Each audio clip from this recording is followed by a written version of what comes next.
I saw her as a woman who did not have the capacity to love me the way I was requiring her to because she didn't have the capacity to love herself that way. Thank you for joining me under the beautiful banyan. This series is called Proof of Life.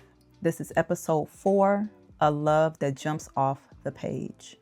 My relationship with my mother has not been the healthiest or the easiest. I spent some years in my formative years when I was really young in a foster home and a group home. And those experiences caused a disconnect between me and my mother. And then in subsequent years, decisions of hers and decisions of mine created a further disconnect. While I was away, though, in those homes, she would always write me letters or send me cards for my birthday. Or when I would see her, she may have a card or a letter or something for me. And I kept all of those. I have all of those to this day. And while our relationship was strained, I always knew she loved me. I didn't always feel that way, but I always knew it in my heart. Over the years, we've had our share of heartbreak, shared, individual, and heartbreak that we've caused each other. Words that can't be taken back, secrets that shouldn't have been kept, and then other secrets that were told in confidence that shouldn't have been shared. Boundaries being crossed, trust being broken. There were times when I even wondered if there was even a place for me in her life. Her love has always felt very conditional, felt like it was based on her needs, what I could give her, what I could do for her, her mood. It always felt very conditional, like there was something attached to it, like I just couldn't get it freely. About 2 years ago, I was looking for letters from my sister. I lost my sister in 2020 due to COVID. And I'm looking through these letters because I keep everything. I keep all of my letters and cards that people have given me. So I'm looking through these letters and I'm specifically looking for letters from my sister because now they are even more sacred to me than they already were. Now, the problem is my mother and my sister Val's handwriting is identical. When I say identical, they write exactly the same. Like you cannot even determine who wrote what. And so I have to read, bits and pieces of these letters to see which one is Mama and which one is Val. As I'm doing that, I am drawn in by this particular letter that I'm thinking in the beginning of the letter was from Val, but it was my mother. So I'm reading through this letter, and before you know it, now it's an hour in. I'm sitting on the floor reading only my mother's letters because that one pulled me in. It was something in that letter that pulled me in. I'm so grateful that it happened this way. I'm sitting there and I'm reading through the letters. And with every letter that I read from my mother, I am getting more and more compassion for her. Because as I'm reading the letters, I can see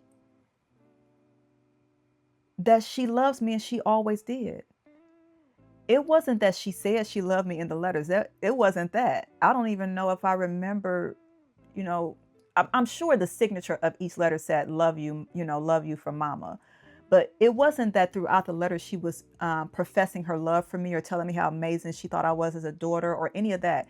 It was just whatever it was she was saying in these letters reminded me of different stories she had shared with me. I asked my mother a lot of questions. Okay. I asked everybody a lot of questions.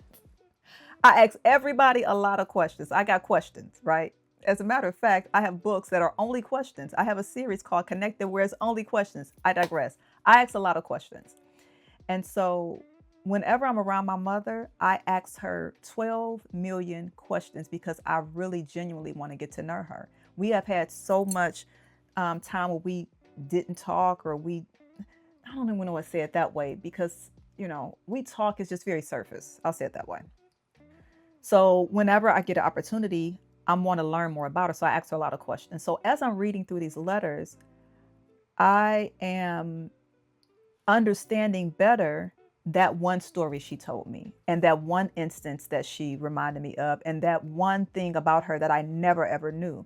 And so I'm reading these letters with literally a new lens. I'm seeing her so differently because now I know these stories and now I'm reading this letter again after 30 years. Because a lot of these letters are from when I was like 11, 8, 7, that age. And so me reading them then is completely different from me reading them now, because now I have context. Now I know that she was abandoned by her father. Now I know that, not that I didn't know that her mom passed early. Her mom passed when she was 21. I have a clearer understanding of that. I know that, every man, with the exception of two that I know of, every man that she has been in a relationship with has been physically, verbally, mentally, and spiritually abusive to her. Everyone, with the exception of two that I know of. And even those may have not been the healthiest. I know that she was 9 years old and drinking already, So all these different things that now I understand better as I'm reading these letters, because I have those awarenesses, right? By the time I got off of that floor, reading through those letters, I saw my mother as a woman first. And then as my mother, a few spaces past that, not even second, I saw her as a woman. I saw her as an abused woman. I saw her as a woman who did not have the capacity to love me the way I was requiring her to, because she didn't have the capacity to love herself that way. Her view, her perception, her experience of love has been very difficult, challenging, and in a lot of instances, non-existent. While me, on the other hand, while she didn't give me the love that I was looking for, expecting, felt like I deserved and seeking, my sister did.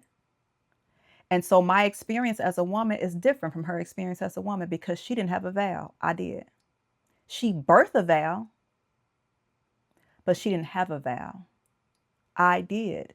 So the expectation of love that I know I deserve, and it's most certainly a standard for me, I had to look at that and say, she doesn't have the capacity right now, right, to give you that, Maria. You got to give her some grace.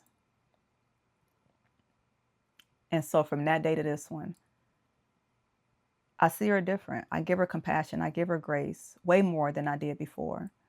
I'm not so judgmental around her parenting of me. And that's not to make excuses for her. That's not to say that my experience is invalid. That's not to say that my experience of her is somehow this fallacy of greatness now, because that's not the case. But it does make me more respectful. It makes me love her in spite of. And quite honestly, it makes me love my sister and myself even more.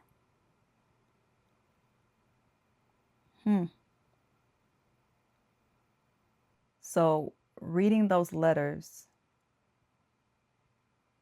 in that moment, her love literally jumped off the page. It wasn't poetic. It wasn't polished, but it was real. I know this woman loves me. I know it now. Before, I knew she loved me as her kid. I knew she loved me because that was what was expected of her. But that day I got clear that no, she loves me, and she doing it the best damn way she can. She don't know. She didn't experience the love you experienced, Maria. She don't know how to do it, and she doing it the best she can. I want to pause for a minute and share something with you. I was doing the work, and I still felt stuck, sad, and like I was forcing things way more than I was in flow. So I created the things that I needed. I call it the Alignment Pack. Women all over the country hit breakthroughs in just 90 days using this bundle. 1 tote bag, 4 different books, a course, and a tribe is everything you need to begin aligning to all the things and the people you desire for your life. $595 of supportive tools, and I'm handing it to you for just $297. I'm Maria Michelle, also known as the Alignment Lady. This framework, these tools changed my life, and now I'm making them available to you. If you're a Gen X woman, wise, capable, and done with putting others before you, or settling in love, or not living your life, I'm with you. I was you. I built this for us. Alignment is how I went from stuck to soaring, from force to flow. Every choice I make, every opportunity that's presented to me, every consideration that matters, I run it through Invested. Invested, an acronym, is a tool that we can use to determine and gauge alignment and create a life of more flow than force. It's 10 anchors wrapped up in one framework. There's a full walkthrough of Invested on my YouTube page. I'll link it here. So what's in the Alignment Pack? The entire Connected Book series. This series cuts through the surface stuff and gets you to asking and answering the questions that matter. Questions that get you closer to the things and the people that are for your highest good. 2 portable vision board books and planners, so your desires leave Pinterest and that big old clunky board and become real life realities. The portable vision board book also has an undated planner to keep you on track and help you stay accountable to your day and to your dreams. A 6-month Invested Alignment membership. You'll get an exclusive metal membership card. Your card is loaded several times a week with member-only AI video content and resources that will support you on your journey to alignment. A 10-hour online course. Alignment Core 4, which is the course, digs into some of the most necessary pieces of alignment: healthy relationships, boundaries, mindset, and trauma and grief. All this is packaged in a durable, beautifully designed canvas tote bag that reminds you daily to get invested in your alignment. That's $595 worth of tools. Your price, only $297. Don't overthink it. If you've been craving a framework and a community, this is it. One click and you're in. Order your alignment pack at mariamichelle.com/bundle. In 30 days, you could be still scrolling for answers, or you could be knee-deep in your own. Let's get you invested. I'll see you on the inside. Now let's get back to the story. So what that knowing and understanding did for me was it gave me an opportunity to say, okay, so you can have a relationship with her. You have to just have it within these parameters. There needs to be these boundaries in place. You have to love her in this way, because you know the love is there, and you may not always appreciate, her behavior. But this is what I know. Sometimes it is very, very difficult for people to see themselves and see the work that's needed, and to see that the way they show up, or the way they treat you, or the way they handle you, or the way they mishandle you is what is jeopardizing the relationship. And sometimes they see it and they just won't change. Sometimes because they don't want to, and sometimes they just don't know how. And then sometimes they just get to an age and a place and a space in their life where they just don't want to do the work. I don't expect my mother to change. I don't. But I can still love her even if she doesn't change, as long as I honor and respect my boundaries. And as long as when she doesn't honor and respect my boundaries, I remember the compassion, and I remember the respect, and I remember the fact that the way I know love and the way I experience love and the way that I know love to be, she does not. And so I have to give her some grace and take some space if that's what I need, so that I can continue to love her, because I'm not going to betray myself for any other person ever again. I've done that for a lot of years, and I won't do that again. So while I wished and I hoped that my mother would change, it doesn't matter to me at this point if she does or doesn't, because that day, her love for me jumped off that page, and I'm very clear about that. And I can still love her without betraying myself, because I know that. Because now I know what to do to maintain a relationship in the event she doesn't change, and she likely won't. And that's okay. That's okay. Her love was always there. And as I read back through the letters, I couldn't see it back then because I didn't know how to read it. That day, I was able to read it. And it made all the difference in our relationship. She still drives me some days, for sure. She still drives me some days, and in the days and in the times when I take space. Yeah, but I love her, and I know now better than I knew before. She's always loved me. So this story, the area of invested alignment that this story pertains to, is emotional intelligence. I had to see it differently. I had to consider this woman and her experiences and how she felt and how she feels and how she's experienced things differently from how I've experienced them. That's what this piece was. I had to separate my expectations of my mother as my mother and look at her capacity to love as a woman, considering all the unimaginable things she's experienced. That required me to have a deeper level of emotional intelligence that I did not have back then. But thank God I have it now. I had to make space for my mother's humanity, her womanhood, her experiences, her life, without compromising my own boundaries or betraying myself when she shows up in a way that I do not recognize love to be. That was how I was able to find peace and reestablish our relationship. She did the best she could, and that is more than enough. As a parent now, and as a grown woman now, I more than understand. She did the best she could. So, the belief was, I believed my mother struggled to love me, that her behavior towards me was a reflection of how she felt about me. That was the belief. The reframe is, my mother struggled to love, including herself. She is a woman shaped by her own trauma and her own experiences.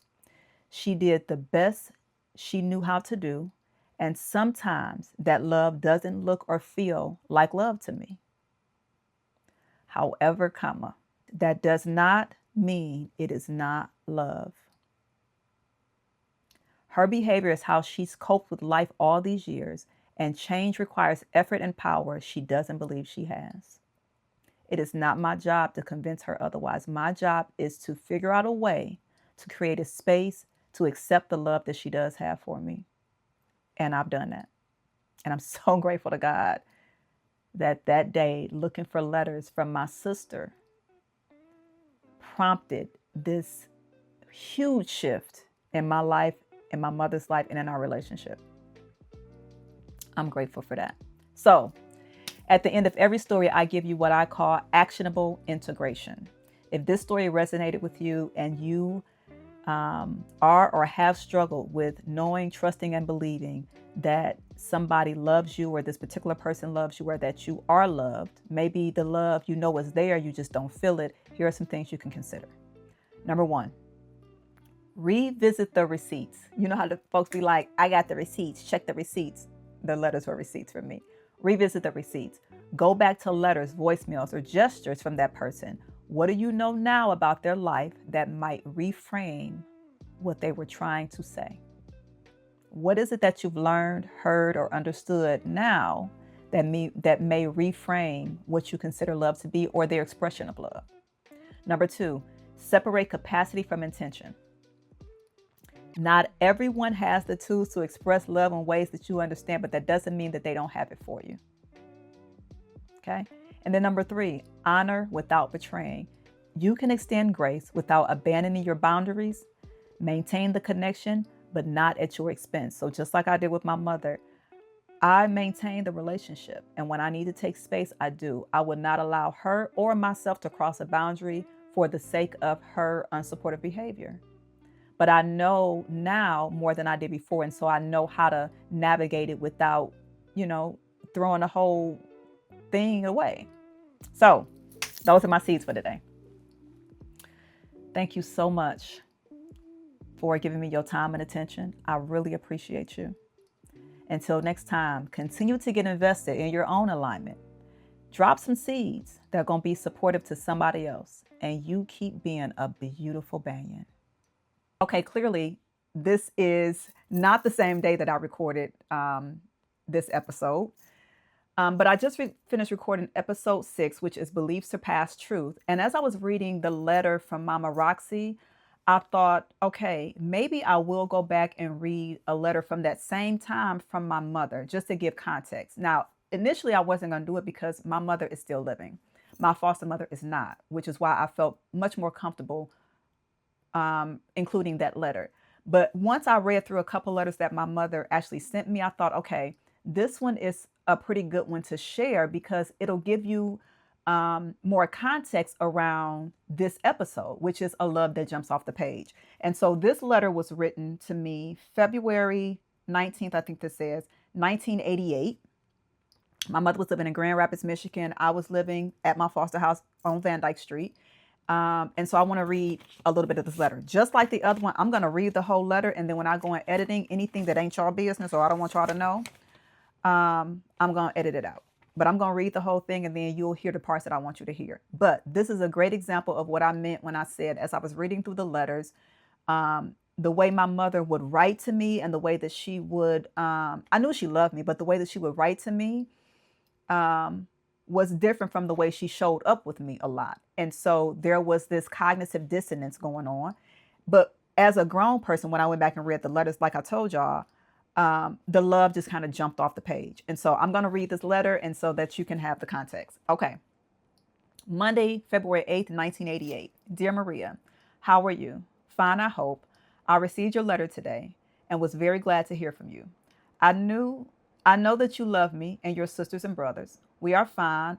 I don't want you to worry about me and the family. We'll be just fine. God will make a way for us. I have faith and trust in him. I miss you. I know that you're happy there, so I'm happy for you. We will be in Detroit within the next 10 days, hopefully. Valerie misses you. No, the whole kitchen window wasn't broken out, but Val's all right. Whoever did it won't have any good luck. Tell Miss Russell that I appreciate everything that she's doing for me. I'm sending my love. We'll write back next time. Love you always, Mama. P.S. I can't find the pictures we took. Maybe I left them over Annie Lane's. Maria, did you call her and tell her what happened to me? If not, would you call her for me? Thank you. Love always. Everyone sends their love. Thanks for the money. Apparently I sent her a few dollars. I used to always send her a few dollars. So I wanted to read that one because that one was actually, at the time, that was one of the ones where I was actually still living with Mama Roxy. But I'm also going to read you another one. This one is when I was in another place, and I haven't told that story yet, so I won't tell you where I was. But this is dated January of 1992.